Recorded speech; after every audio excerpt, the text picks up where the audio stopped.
Les savoir-faire de la Monnaie de Paris vous accompagnent en Terre de France.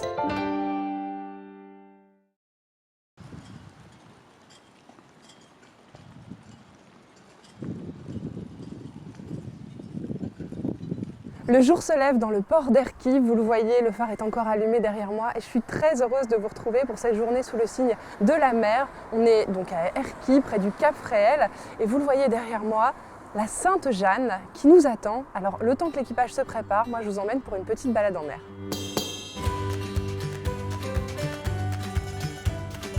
Je m'appelle Charlotte et je trouve qu'on vit dans un pays formidable. Les terroirs, la gastronomie, les paysages. Mais ce que j'aime le plus, sans doute, c'est les rencontres. Si comme moi, vous êtes convaincus que les plus belles découvertes se font souvent au bout de la rue, alors nous sommes faits pour nous entendre.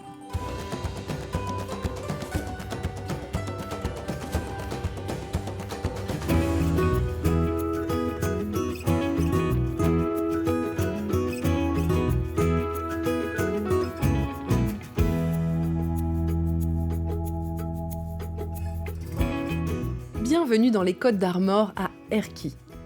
Charmant port de pêche, Erquy est connu pour deux choses. Ses jolies maisons en grès rose et surtout son surnom, la capitale de la coquille Saint-Jacques. Ça fait au moins 2 bonnes raisons d'y passer une belle journée. Et pour commencer, on a la chance d'être invité à embarquer sur la Sainte-Jeanne, le voilier mythique d'Erquy. En réalité, il s'agit d'une réplique. Depuis plus de 20 ans, des bénévoles se mobilisent pour faire revivre ce patrimoine incroyable. Et l'homme qui est à l'origine de cette histoire, c'est Roland. Roland, on vient de virer de bord, c'était très impressionnant, donc vous êtes une petite dizaine en fait pour faire cette manœuvre. Comment ça se passe en fait ? Disons que le virement de bord, ce qu'il y a de plus dangereux sont les écoutes, les écoutes de voile. Et donc il faut être au moins 5 de chaque bord pour pouvoir les tenir. Et 5 gaillards. Et 5 gaillards, ouais. La voile par exemple, là, elle fait combien de hauteur et puis de... Là c'est une voile qui fait 90 mètres carrés. Ouais. 90 mètres carrés. Donc il y a une puissance incroyable. Ouais. Tout à l'heure pour la virer, il fallait être 3 gaillards de chaque bord pour pouvoir la virer. Et puis c'est pareil, il y a une technique pour la virer parce on n'a pas le droit à l'erreur. Alors ici on est sur la Sainte-Jeanne, un bateau qui a une histoire, un bateau qui a servi à transporter du grès, c'est ça ? Alors c'était surtout le matériau de base à Erquy, puisqu'il y avait des carrières de grès rose, donc une roche de très bonne qualité. Et donc ce qui a permis d'envoyer des pavés jusque, Saint-Malo, mais ça partait encore beaucoup plus loin, puisque l'histoire veut qu'on en retrouve autour de l'Arc de Triomphe à Paris. Quoi. Ah oui. Parce que ça partait après par Péniche, ça remontait la Seine, et puis voilà. Donc, mais ce qu'il y a, c'est que ce bateau-là, c'était son lest. Donc on charge à peu près 40 tonnes de pavés, c'est énorme, mais c'était son lest. Et donc ça veut dire qu'une fois que c'était déchargé, il fallait trouver un autre lest pour pouvoir naviguer. Sinon le bateau... Et donc ça revenait avec quoi ? Par exemple, s'ils emmenaient des pavés, mettons, en Angleterre, à Cardiff, ils revenaient avec du charbon. D'accord. Parce qu'il n'y avait pas de charbon ici, on n'a pas de charbon en Bretagne. Donc il n'y a jamais à vide, quoi. Mais donc ce bateau, t'en as entendu parler depuis que tu es petit ? Oui, j'en ai entendu parler avec mes parents, parce que malheureusement mon grand-père, je ne l'ai pas connu bien longtemps, parce que c'était un métier de bagnard, la carrière, donc il est Les carrières, c'est là-bas, c'est ça ? Voilà. Tout au bout. C'est tout ce qu'il y a sur les pointes. Là, voilà. Ouais. Après, il y a le Cap Fréhel. Cap Fréhel aussi, ouais. Cap d'Erquy, Cap Fréhel. Ouais. Et c'est juste avant la guerre aussi que la Sainte-Jeanne initiale a coulé, c'est ça ? Donc elle avait été mise à l'eau en 1912 et elle a coulé en 1938, justement avec un chargement de charbon. Alors il n'y avait pas toujours, pour la petite histoire, il n'y avait pas toujours des pavés. À cette époque-ci, là, c'est la période où on fait du cidre. Ouais. Et donc ils allaient chercher, avec la Sainte-Jeanne, ils allaient chercher des pommes à cidre sur la Rance. Et donc le fils du premier patron de la Sainte-Jeanne que j'ai connu m'a raconté que des fois, au Cap Fréhel justement, quand il n'y avait plus de vent, pas de courant, la Sainte-Jeanne avait un tout petit moteur, elle avançait plus. Ouais. Ouais. Et avec un chargement de pommes, c'est gênant. Parce que arrivé à Erquy 3-4 jours après, le cidre il était déjà fait. Oui, Les pommes exactement. étaient cuites. Cuites de chez cuites. Ce bateau, c'est la réplique de la C'est Sainte-Jeanne la réplique. initiale, C'est la réplique. qui a été construite donc, dans les années 90, c'est 90, 93 quoi, 93. Ouais. Le projet a démarré en 90. Ouais.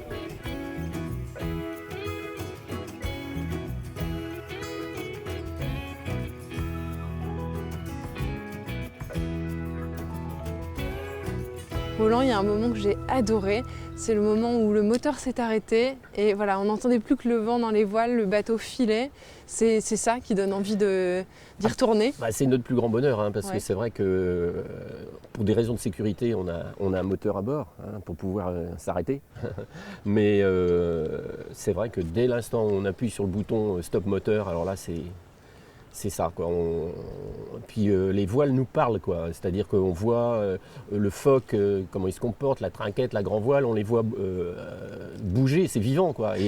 Et donc on va sentir justement les changements de cap et il faut être vigilant. C'est le vent qui commande, la houle quand même, parce qu'il faut même un bateau qui fait quand même 52 tonnes, il est quand même sensible à la houle et puis le courant. Quoi. Mais, bon, voilà. Et toi, la première fois que tu es monté sur un bateau, tu avais quel âge? Eh ben j'étais tout petit, j'avais 7-8 ans quoi. Ouais, ouais. Et c'était avec qui? C'était C'était avec des oncles qui avaient des petits bateaux de pêche ici, puis on allait pas bien loin, on allait pêcher des maquereaux, puis voilà quoi. Alors qu'est-ce qu'on pêche justement ici? C'est Ben, des maquereaux, un peu. maquereaux, ouais, il y a du poisson plat, il y a du turbo, il y a de la lotte, ça c'est dans les poissons, les crabes, hein, les crabes, les homards, sèches, praires et coquilles bien sûr, voilà quoi. Donc, La coquille Saint-Jacques, et la coquille évidemment. Saint-Jacques, Ouais. voilà. C'est C'est la capitale, non? le grand port de France, ouais, avec ces milliers de tonnes là, de coquilles. Bon, mais c'est vrai que la pêche a été bien organisée, si bien que depuis les potes là, qui sont à bord, qui ont connu les premières heures de pêche de la coquille Saint-Jacques, on pêchait tout le temps. Quoi. On pouvait pêcher 3-4 heures, 5 heures si on voulait. Mais ça partait au pillage. Quoi. Donc ça a été réglementé très très vite. Et du coup, la ressource convient, préservée, est préservée et suffit pour tout le monde. Quoi. Et c'est à quel moment qu'il Alors fallait la chercher? ça a démarré là, ça démarre déjà en ce moment, mais ce sont dans des quotas de pêche, mais au large. Donc des bancs qui sont très au large, où là c'est autorisé. Alors il y avait aussi des bateaux de pêche en fait ici Oui, dans oui, l'ancien port. Ouais, il y avait une centaine de bateaux de pêche comme ceux qu'on avait, mais ils étaient tous là. Quoi. Il n'y avait quasiment pas de bateaux de plaisance. Quoi. J'avais mon Doris, moi, j'avais mon Doris qui était planqué là dans un petit coin. Mais, C'est celui-là le bateau que tu as fait toi-même? non, je ne l'ai pas fait, je l'ai fait faire, mais que je me suis payé à 12 ans. À 12 ans Ouais. déjà, ton Ouais. bateau. Ouais. Combien de mètres il faisait? 6 mètres, 6 c'est mètres, ça? ouais. Et Donc puis j'avais après, pas de sous pour avoir un petit moteur hors bord, donc j'allais à la pêche à l'aviron. Quoi. Donc en fait, j'ai jamais demandé de sous à mes parents, parce qu'ils n'étaient pas très riches. par contre tu ramenais du poisson. Et donc je ramenais du poisson, et puis les marailleurs du coin, comme ils me connaissaient, m'en achetaient. C'était autorisé. Oh, c'est le petit blouin, on va lui acheter du poisson. Donc j'avais mon argent de poche peinard.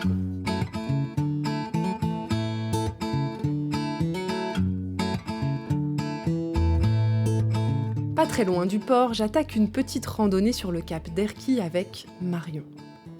Elle est animatrice dans ce qu'on appelle le grand site Cap d'Erquy et Cap Fréhel. Marion connaît toute l'histoire du célèbre grès rose que l'on retrouve ici.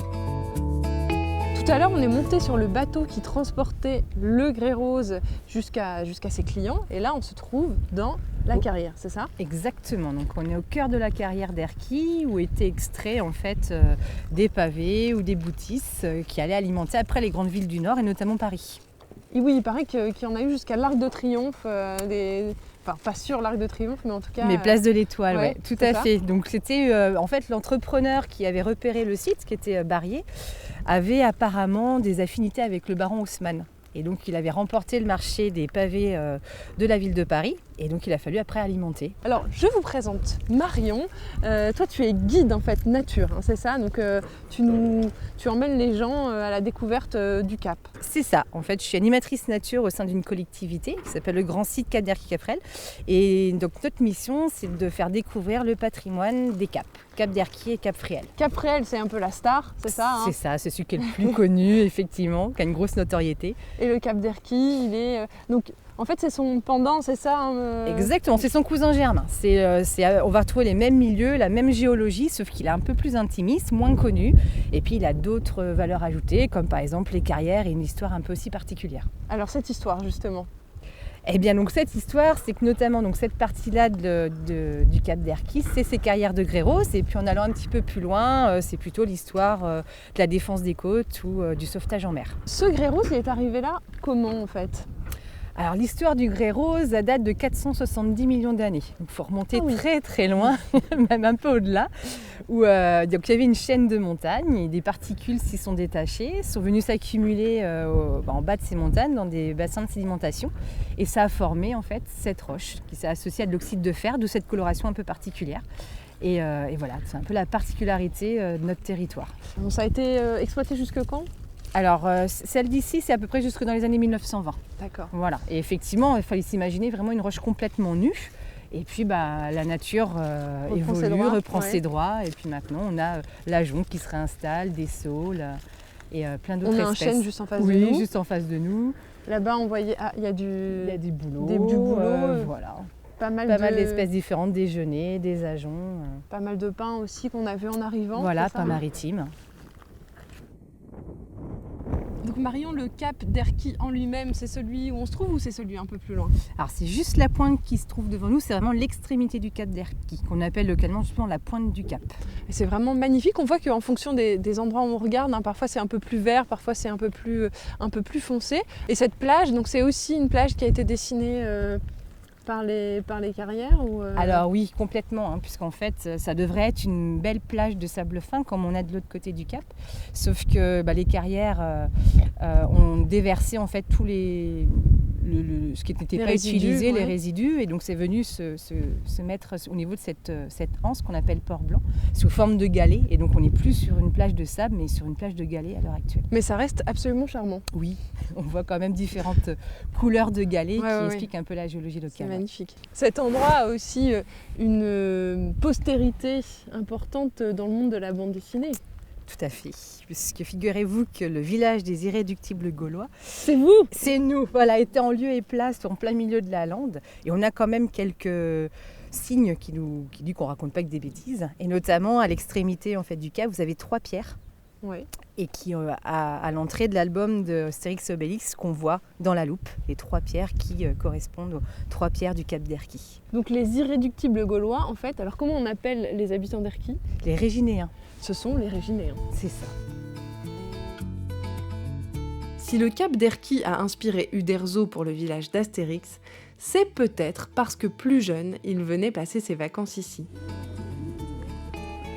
Un petit peu plus loin, j'ai une autre merveille à vous présenter, l'îlot Saint-Michel. Il faut surveiller la mer car on ne peut y accéder qu'à marée basse. Au sommet de l'îlot se dresse une petite chapelle. J'ai rendez-vous avec Jacques pour découvrir son histoire. Jacques, on a une vue magnifique sur cet îlot Saint-Michel. On vient de traverser à pied parce que c'est marée basse. Oui. Mais cette chapelle, sinon, elle est entièrement entourée des flots. Elle est entourée, effectivement. Donc ce passage en galet n'est pas facile pour les personnes âgées, hein, parce que parfois c'est glissant. Ça se mérite, hein. C'est vrai qu'effectivement, on a dû marcher avec beaucoup d'attention. Oui. Alors il y a une tradition monastique très forte ici, puisque en fait, le lieu a été occupé par des moines pendant des années. Pendant des siècles. Hein. Les premières traces, c'est du XIVe siècle. On a des documents du XIVe siècle.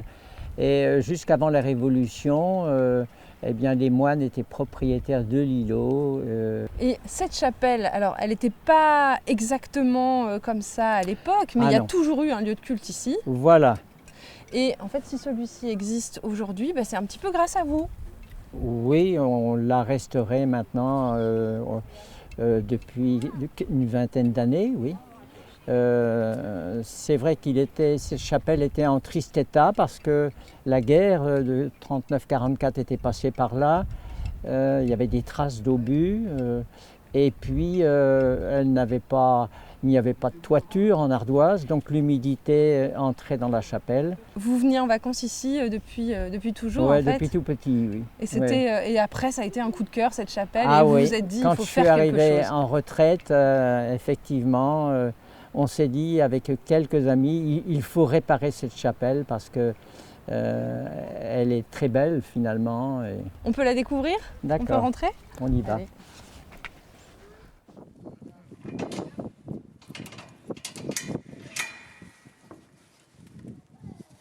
Cette chapelle, elle est encore utilisée pour le culte ou... C'est plutôt actuellement une chapelle qu'on visite sur le plan historique. Hein. Quelle est l'histoire d'ailleurs de cette chapelle et de ce lieu en particulier? Ouais. On sait qu'il y a eu plusieurs chapelles différentes qui ont été construites. Ça a toujours été ce lieu, un lieu de culte d'abord. Hein. On a des traces depuis le XIVe siècle. Les moines venaient ici, avaient construit un oratoire et ils venaient prier, et notamment au moment du pardon à la Saint-Michel. Et à la Saint-Michel, fin septembre, ce pardon partait des roches dont on a parlé tout de suite, les roches prêcheresses, et les fidèles montaient ici jusqu'à la chapelle. Saint-Michel, c'est un saint qu'on retrouve beaucoup sur le littoral breton. Oui. Hein, enfin, Oui. alors, nous ne rentrerons pas dans le débat sur le Non. Mont Saint-Michel, mais Oui. c'est un saint qui est particulièrement présent dans la région. Saint-Michel, c'est un archange Ouais. d'abord. Saint-Michel, dit-on, est le chef des anges. Et je pense, pour ma part, que finalement c'était une protection. Il protégeait les pêcheurs, les marins et peut-être la population locale contre l'envahisseur ou contre le mauvais temps. Depuis l'îlot Saint-Michel, on aperçoit le célèbre Cap Fréhel et ses falaises de grès rose. La spécialiste des caps, vous la connaissez déjà, c'est Marion. Je pars donc la retrouver. Marion, on vient de voir un fou de bassan, c'est ça? Tout à fait, en vol. Alors c'est un oiseau qui est assez grand, non? C'est ça? C'est un oiseau qui peut faire jusqu'à 1,80 m d'envergure. Alors ils vivent ici, ils sont non. de passage. Ils sont que de passage sur le Cap Fréhel, puisqu'en fait c'est un oiseau qui va plutôt nicher du côté de Perros-Guirec, mais on est sur sa zone de capture et de pêche. Par contre, on a une colonie, plusieurs colonies d'oiseaux qui sont installées sur notre site ornithologique qui s'appelle la Fauconnière. La Fauconnière, oui, qu'on a vu là-bas tout à l'heure. C'est ça, 2 grands îlots. Le Cap Fréhel, c'est donc ce phare aussi qui est assez récent en fait, c'est ça? Voilà, qui est emblématique du Cap et qui, donc celui-ci est assez récent puisqu'il date de 1950. Il a été reconstruit après la Seconde Guerre mondiale suite au dynamitage du précédent par les Allemands qui avaient investi le site. C'est un lieu de promenade important. Alors je vois qu'il y a un balisage qui est en cours, hein, c'est ça? Alors oui, donc du coup le Conservatoire du littoral a acquis certaines parcelles du Cap Fréhel et donc sont arrivés effectivement avec toute une requalification, c'est-à-dire des nouveaux aménagements sur le Cap Fréhel pour accueillir mieux les visiteurs et aussi surtout préserver le site. Donc on est à la fois dans une démarche touristique mais aussi une démarche écologique. Exactement, de préservation. Et donc cette démarche, elle porte un nom même, parce que on est en opération Grand Site depuis 2012. Et l'objectif de cette opération Grand Site, c'est d'obtenir un label, qui est le label Grand Site de France. Donc on espère l'avoir d'ici 1 an ou 2. Et donc il y a plein d'aménagements qui sont réalisés sur les 2 caps pour justement essayer de l'obtenir. En tout cas, moi je vous octroie le label Site Magnifique. Parfait, merci. Vous n'avez pas oublié qu'en début d'émission, je vous ai dit qu'Erquy est surnommée la capitale de la coquille Saint-Jacques? Moi, pas du tout. Et comme le soleil commence à tomber, je pars me mettre au chaud dans les cuisines de Denis, qui nous attend. Tous à vos carnets, il nous a prévu une recette très facile à refaire à la maison. Chef, Denis, qu'est-ce qu'on mange ce soir alors? Bah écoute, t'es venu à Erquy, donc capitale de la coquille Saint-Jacques. Bah donc ouais. on n'a pas le choix que de préparer une coquille Saint-Jacques luttée sur une fondue d'endive aux légumes de saison et au thym citronné. Alors tout est de saison parce que la coquille Saint-Jacques, là donc on est fin octobre, c'est le moment où on commence à la pêcher, hein, c'est ça? Exactement. la coquille est uniquement pêchée au large actuellement. La baie va bien pas tarder à ouvrir dans quelques semaines. Est-ce que tu aurais une recette qu'on pourrait... Moi, j'aimerais bien pouvoir refaire ça chez moi. Ah, Alors- avec plaisir. Il vous suffit de 2 coquilles Saint-Jacques creuses. Ouais, Je dis bien creuses. creuse. Hein. Donc du coup, là, j'ai préparé une fondue d'endive. Après, c'est relativement simple. Une fois les endives et le mélange fait, vous disposez cette compotée de légumes au fond d'une coquille creuse. Par la suite, je viens poser mes noix de Saint-Jacques. Je cite bien crues. Et donc après, j'ai acheté du thym citronné. Ah, ça sent très très bon ça. Ouais, Ah ouais, ouais. j'adore. Et donc je viens égrener un peu dessus les feuilles de thym sur mes noix de Saint-Jacques. Donc là, je dispose quelques crônes dessus. Donc après, j'ai trouvé aussi quelques pâtissons. Alors il y a des jaunes, il y a des verts. Hein, voilà, je les disposés en 4. Et c'est en train de devenir très joli en plus Ouais. d'être appétissant. Hein. Voilà. Bon. Et donc c'est là où intervient la petite astuce.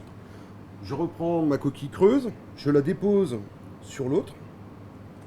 Voilà, comme ça.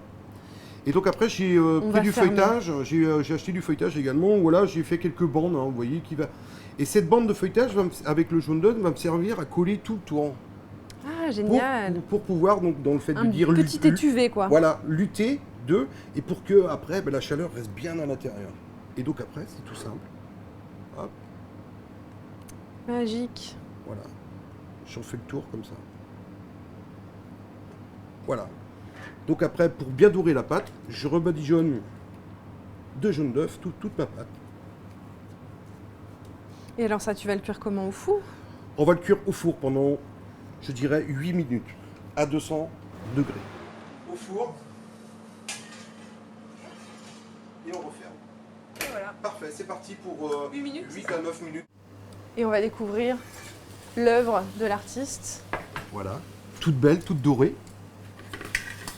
Magnifique. Magnifique. Déjà, ça sent très très très très bon.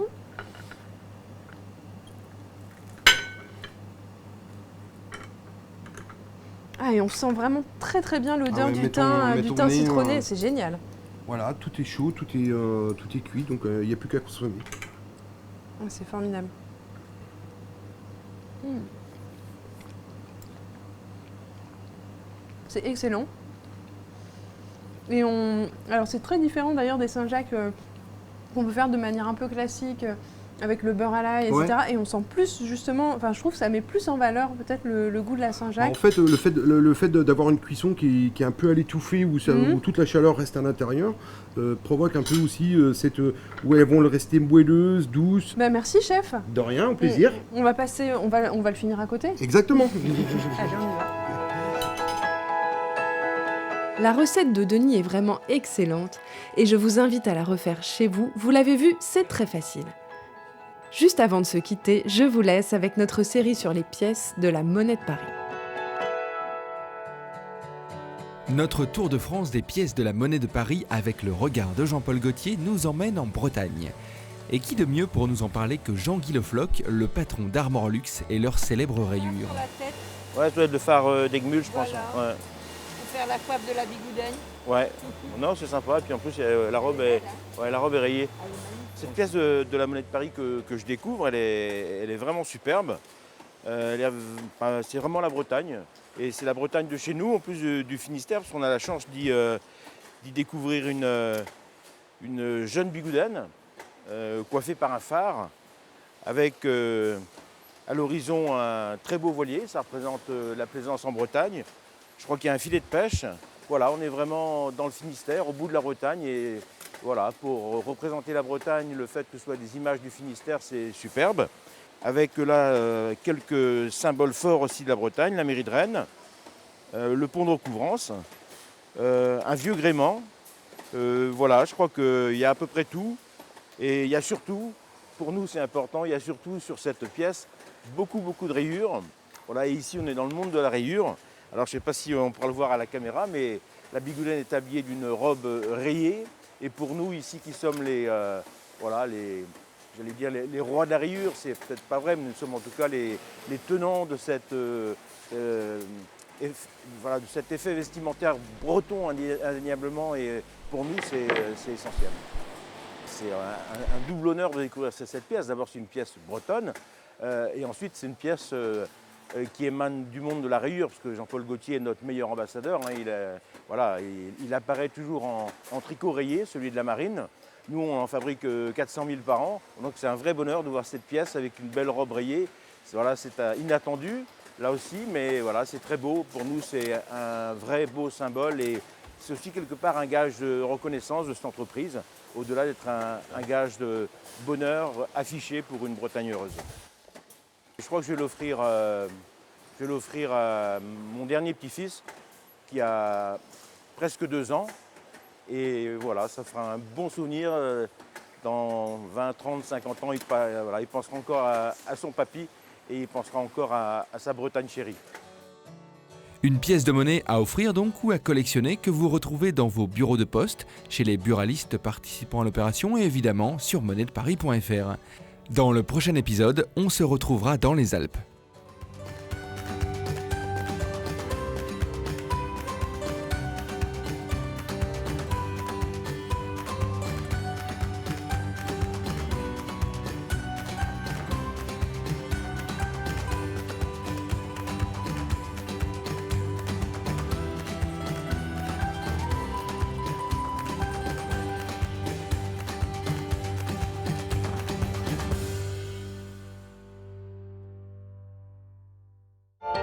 Les savoir-faire de la Monnaie de Paris vous accompagnent en Terre de France.